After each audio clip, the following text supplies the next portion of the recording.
గురువు సముద్రంలా ఉప్పగా ఉండేటువంటి గహనమైన శాస్త్రాన్నంతటినీ తాను ఎంతో కష్టపడి చదువుతాడు. పరిశోధించి ఎంతో కష్టపడి చదివి తేలిక మాటలతో అర్థమయ్యేటట్టుగా కిందకు దిగి వచ్చి శిష్యుడికి ప్రబోధం చేస్తాడు. ఆ శిష్యుడు ఆ శాస్త్రాన్ని ఎంతగానో పరిశోధించి చాలా గొప్పవాడై తనకన్నా గొప్పగా మాట్లాడుతున్నప్పుడు కన్నుల నీరు పెట్టుకుని మురిసిపోతుంటాడు. నా శిష్యుడు ఎంత వాడైపోయాడో అని. అందుచేత పుత్రాది క్షేప్రాజయం అంటారు. కొడుకు చేతిలో శిష్యుడి చేతిలో ఎప్పుడూ ఓడిపోవాలనుకుంటాడు గురువు. అంతేకాని నా శిష్యుడు అంతవాడైపోయాడేమిటి అనుకోడు. నా శిష్యుడు ఎంత వాడైపోయాడో అనుకుంటాడు.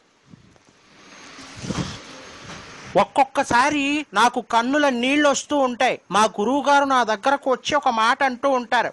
ఒరే నాయన, మొన్న ఒక సభకు వెళ్ళానురా, అక్కడ చాగంటి కోటేశ్వరరావు గారి గురువుగారు అన్నారా, నన్ను పొంగిపోయానురా.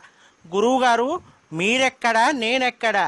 మీ కాలి చెప్పుని నేను మిమ్మల్ని నా గురువుగారని నా పేరుతో నాతో అన్వయించేయడమా? ఈ కోటేశ్వరరావు పలానా ఆయన శిష్యుడు అనాలి.